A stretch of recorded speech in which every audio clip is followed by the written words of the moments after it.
नमस्कार मित्रों।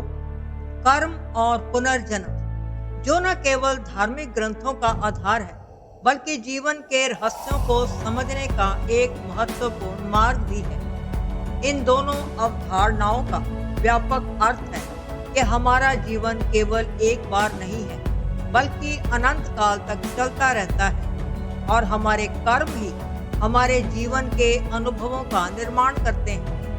यह विचार हमें जीवन में जिम्मेदारी, नैतिकता और आत्मा के विकास का पाठ पढ़ाते हैं। इतिहास, दर्शन और आधुनिक विज्ञान में इन दोनों महत्वपूर्ण विचारधाराओं की भूमिका विशाल है। सबसे पहले कर्म का अर्थ है कार्य या क्रिया।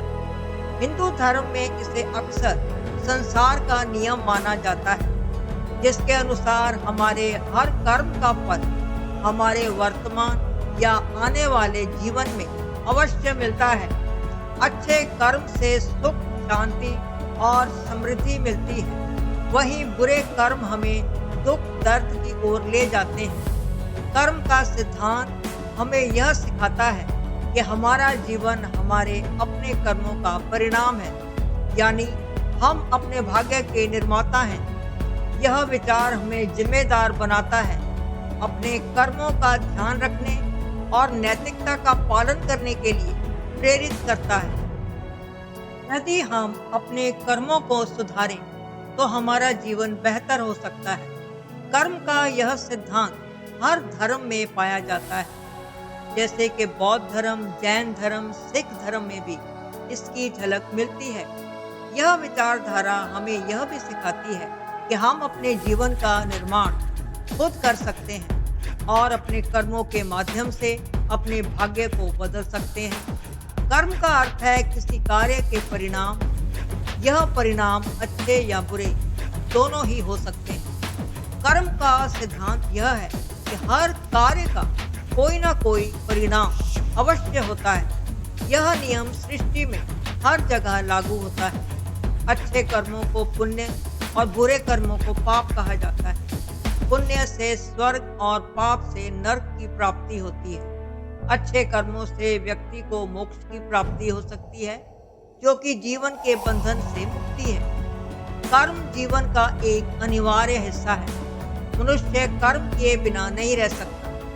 कर्म ही सुख और दुख का कारण बनते हैं। अच्छे कर्मों से सुख और बुरे कर्मों से दुख मिलता है। कर्मों के आधार पर मनुष्य की प्रगति या पतन होता है। अच्छे कर्मों से व्यक्ति प्रगति करता है और बुरे कर्मों से उसका पतन होता है। कर्म ही पुनर्जन्म का कारण बनते हैं। अच्छे कर्मों से मनुष्य अच्छे जीवन में जन्म लेता है और बुरे कर्मों से बुरे जीवन में। मनुष्य को अपनी इच्छा के अनुसार कर्म करने की स्वतंत्रता है, लेकिन उसे कर्मों के परिणामों का सामना स्वयं करना पड़ता है। हिंदू धर्म में कर्म का बहुत महत्व है। यह धर्म कर्म के सिद्धांत पर आधारित है। भगवद गीता में भी कर्म के महत्व को समझाया गया है। बौद्ध धर्म में भी कर्म का महत्व है। बौद्ध धर्म कर्म के सिद्धांत को कारण प्रभाव के रूप में देखता है। जैन धर्म में कर्म का अर्थ है सांसारिक बंधनों से मुक्ति। जैन धर्म कर्म को कर्म बंधन के रूप में देखता है। सिख धर्म में कर्म का अर्थ है सेवा और समर्पण। सिख धर्म में कर्म को सेवा के रूप में देखा जाता है। कर्म का विचार केवल धार्मिक ग्रंथों का हिस्सा नहीं है, बल्कि इसका दार्शनिक और वैज्ञानिक भी आधार है। हमारे विचार, व्यवहार और क्रियाएं हमारे जीवन का आकार तय करते हैं। सकारात्मक सोच और कर्म हमारे जीवन में सकारात्मक ऊर्जा लाते हैं, जबकि नकारात्मक कर्म जीवन में अशांति और दुख लाते हैं। मनोविज्ञान भी इस बात को मानता है कि हमारे विचार और क्रियाएं हमारे अनुभवों को प्रभावित करते हैं। इसलिए कर्म का यह सिद्धांत न केवल आध्यात्मिक, बल्कि जीवन के अनुभव को समझने का भी तरीका है। यदि हम अपने कर्मों में सुधार करें, तो हम अपने जीवन को खुशहाल और सफल बना सकते हैं। यही कारण है कि कर्म की महत्ता आज भी प्रासंगिक है। कर्म तथा पुनर्जन्म हमें ये समझाते हैं कि हमारे अच्छे या बुरे अनुभवों का कारण हमारे ही कर्म हैं। वैज्ञानिक दृष्टिकोण से कर्म को कारण प्रभाव संबंध के रूप में देखा जा सकता है, जहां व्यक्ति के कार्य या कर्म किसी के जीवन में बाद में उत्पन्न होने वाले परिणामों को निर्धारित करते हैं। एक आध्यात्मिक दृष्टिकोण से कर्म को एक दो चरणों की प्रक्रिया के रूप में देखा जाता है, जिसमें एक बीज है और दूसरा उसका फल है। पुनर्जन्म का अर्थ है कि मृत्यु के बाद हमारी आत्मा नए शरीर में जन्म लेती है। यह धारणा है कि हमारा जीवन केवल एक बार नहीं है, बल्कि अनगिनत बार जन्म और मरण के चक्कर में फंसा हुआ है। इस चक्र को संसार कहा जाता है और इसे तोड़ने का उद्देश्य है मोक्ष या निर्वाण प्राप्त करना। पुनर्जन्म की यह अवधारणा हमारे जीवन के अर्थ को गहराई से समझाती है और हमें ये शिक्षा देती है कि हर जन्म का उद्देश्य है आत्मा का विकास। यदि हम अपने पिछले कर्मों के अनुसार जन्म लेते हैं, तो यह भी हमें समझने में मदद होती है कि क्यों कभी-कभी हम जीवन में अनपेक्षित अनुभव करते हैं। यह विचार हमें जीवन के प्रति धैर्य और समझदारी का पाठ पढ़ाता है। इसका अंत मोक्ष या निर्वाण प्राप्त करने से होता है। पुनर्जन्म की धारणा हमें ये भी सिखाती है कि हर जीवन का उद्देश्य है आत्मा का विकास और उसकी उन्नति। पुनर्जन्म एक दार्शनिक और धार्मिक अवधारणा है जो विभिन्न धर्मों में पाई जाती है। यह विश्वास है कि मृत्यु के बाद आत्मा एक नए शरीर में जन्म लेती है और इस तरह आत्मा का जीवन मृत्यु के बाद भी जारी रहता है। कर्म और पुनर्जन्म, इन दोनों अवधारणाओं का आपस में गहरा संबंध है। यदि हम अच्छे कर्म करेंगे तो हमारे पुनर्जन्म में सुधार होगा और हम उच्चतर जीवन की ओर बढ़ेंगे। बुरे कर्म हमें निचले स्तर के जन्मों की ओर ले जाते हैं, यानी कर्म ही हमारे पुनर्जन्म का निर्धारण करते हैं। इस प्रक्रिया में हमारा वर्तमान जीवन हमारे पिछले कर्मों का परिणाम है और हमारी वर्तमान क्रियाएं हमारे भविष्य को निर्धारित करती हैं। यह चक्र तभी टूटता है जब हम अपने कर्मों के फल को समझकर उनमें सुधार करते हैं और मोक्ष की प्राप्ति के मार्ग पर चलते हैं। इस धारणा का उद्देश्य है आत्मा का शुद्धिकरण और मोक्ष की ओर यात्रा।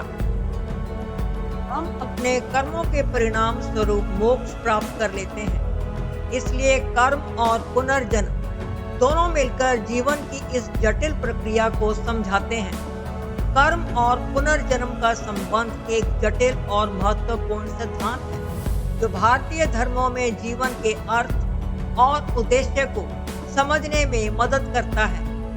यह हमें अपने कार्यों के बारे में सोचने और अपने जीवन को बेहतर बनाने के लिए प्रेरित करता है, ताकि हम पुनर्जन्म के चक्र से मुक्त हो सकें और मोक्ष प्राप्त कर सकें। पुनर्जन्म की धाराएं विभिन्न धर्मों में अलग अलग हैं। हिंदू धर्म में इसे आत्मा के अनंत चक्र के रूप में देखा जाता है, जिसमें आत्मा का जन्म और मरण चलता रहता है। बौद्ध धर्म में इसे संकल्प और संसार की प्रक्रिया माना जाता है, जहां आत्मा का अस्तित्व नहीं है बल्कि चेतना का निरंतर प्रवास है।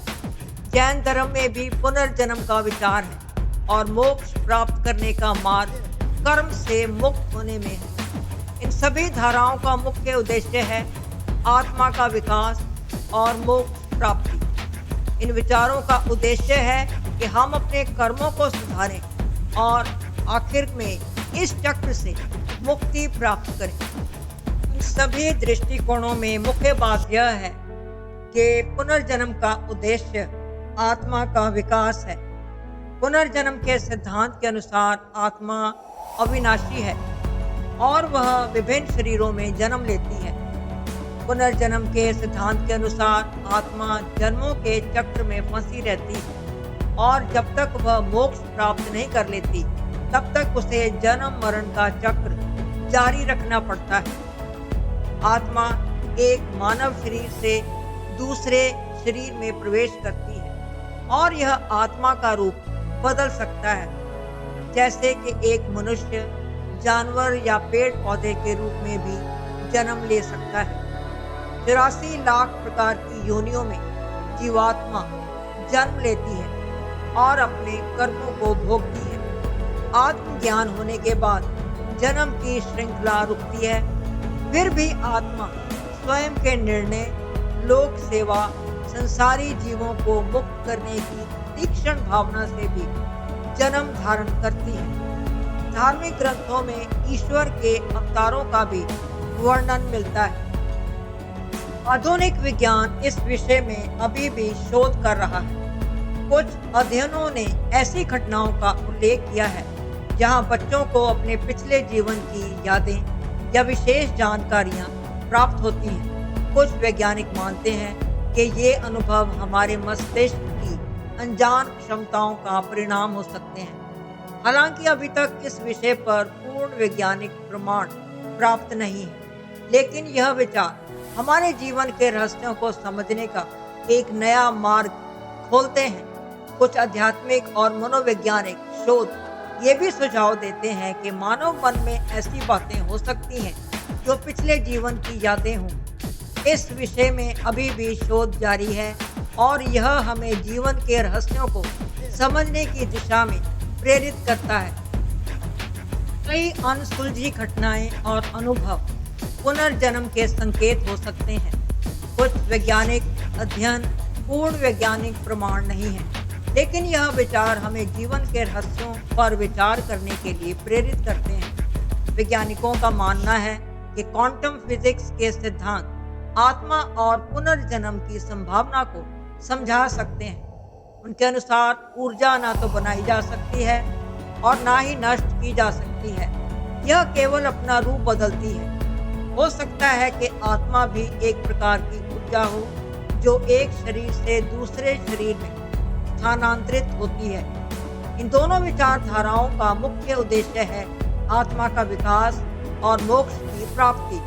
यदि हम अपने कर्मों में सुधार करें तो हम अपने पुनर्जन्म को बेहतर बना सकते हैं। हमारा जीवन तभी सार्थक होगा जब हम अपने कर्मों का ध्यान रखें और नैतिक जीवन जिएं। यह विचार हमें यह भी सिखाता है कि जीवन का उद्देश्य केवल सांसारिक सुख नहीं है, बल्कि आत्मा का विकास और मोक्ष प्राप्ति है। यदि हम अपने कर्मों का सही प्रयोग करें तो हम अपने भविष्य को स्वर्गीय बना सकते हैं और आखिर में इस चक्र से मुक्त हो सकते हैं। यह हमारे जीवन का सबसे बड़ा लक्ष्य है। कर्म और पुनर्जन्म का विचार हमें जीवन के प्रति जिम्मेदारी और जागरूकता का पाठ पढ़ाता है। यह हमें सिखाता है कि हमारे हर कर्म का परिणाम हमारे ही भाग्य को निर्धारित करता है और हमारी आत्मा का विकास ही हमारी वास्तविक यात्रा है। यदि हम अपने कर्मों में सुधार करें तो हम अपने भविष्य को बेहतर बना सकते हैं और आखिर में मोक्ष प्राप्त कर सकते हैं। इस विचारधारा से जीवन का अर्थ और उद्देश्य स्पष्ट होता है। स्वयं के विकास और नैतिक जीवन का पालन। कर्म, पुनर्जन्म और जीवन का उद्देश्य तीनों एक दूसरे से गहराई से जुड़े हुए हैं। कर्म हमारे कार्यों का परिणाम है और यह हमें जन्मों के चक्र में बांधता है। पुनर्जन्म हमारे कर्मों के अनुसार नए जीवन में ले जाता है और जीवन का उद्देश्य आखिर में इस चक्र से मुक्ति पाना है, जिसे मोक्ष या निर्वाण कहा जाता है। तो आखिर में कहा जा सकता है कि कर्म और पुनर्जन्म का विचार हमें जिम्मेदार, जागरूक और नैतिक जीवन जीने की प्रेरणा देता है। हमारा हर कार्य, विचार और निर्णय हमारे भविष्य का निर्धारण करता है। यदि हम अपने कर्मों को सुधारें तो हम अपने जीवन को बेहतर बना सकते हैं और मोक्ष की ओर बढ़ सकते हैं। यह दोनों विचारधारा जीवन के रहस्यों को समझने का एक अनमोल खजाना है, जो हमें जीवन के अर्थ और उद्देश्य को समझने में मदद करता है। जीवन सिर्फ केवल एक सांस लेने का नाम नहीं है, बल्कि आत्मा का विकास और अपने कर्मों का फल है। इसलिए हमें अपने कर्मों का ध्यान रखना चाहिए और अपने जीवन को सही दिशा में ले जाना चाहिए। तो आशा करते हैं कि यह दीर्घ और गहरा विश्लेषण आपको कर्म और पुनर्जन्म के विषय में नई जानकारियां और विचार प्रदान कर सका। जीवन के इन अद्भुत रहस्यों को समझना और उनके अनुसार जीवन जीना ही हमारे आत्मिक उन्नति का मार्ग है। यदि आपको यह वीडियो पसंद आए तो कृपया इसे लाइक करें और अपने मित्रों और संबंधियों के साथ शेयर करें और हमारे चैनल को सब्सक्राइब करना ना भूलें। धन्यवाद। मिलते हैं नए विषय के साथ, तब तक के लिए शुभकामनाएं।